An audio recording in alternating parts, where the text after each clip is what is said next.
Diu, quina alçada ha de fer una piràmide quadrangular de costat de la base 5 centímetres? Per tant, tenim aquí una piràmide quadrangular.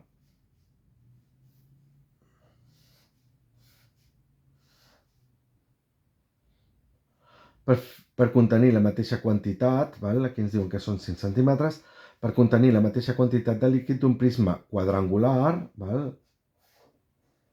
un prisma quadrangular,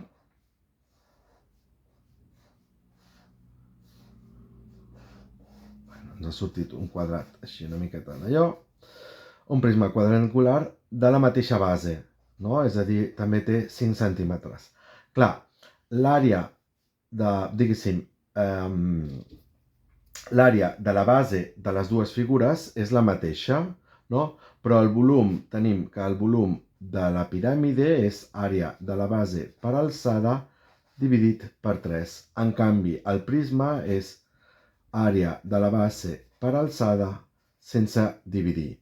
Per tant, què és el que tenim? Tenim que si l'àrea de la base és la mateixa perquè tenen les mateixes dimensions, són quadrats de costat 5, a l'hora de calcular el volum, tenim que el volum queda dividit per 3 a la piràmide. Per tant, el que tenim és que l'alçada d'aquesta piràmide, com que després dividim per 3 per calcular el volum, ha de ser 3 vegades més alta que el prisma. Per tant, la piràmide ha de ser 3 vegades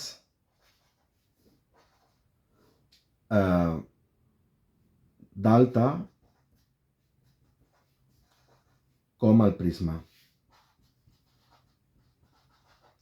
Per exemple, anem a fer un exemple. Imaginem-nos que aquest prisma doncs, fa 12 centímetres, ens ho inventem, fa 12 centímetres d'alçada. Doncs anem a calcular quina alçada ha de fer aquesta piràmide.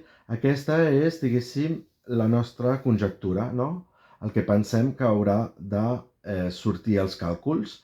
Veurem si realment surt 3 vegades. Doncs anem a fer càlculs. El càlculs d'aquest volum, no? Tenim que és multiplicar les 3 arestes o l'àrea de la base multiplicat per l'alçada. En definitiva és 5 per 5 per 12. Que això és 5 per 5, 25 per 12, 300. Ja tenim aquest volum i ara aquí intentem calcular quin és el volum o quina és l'alçada.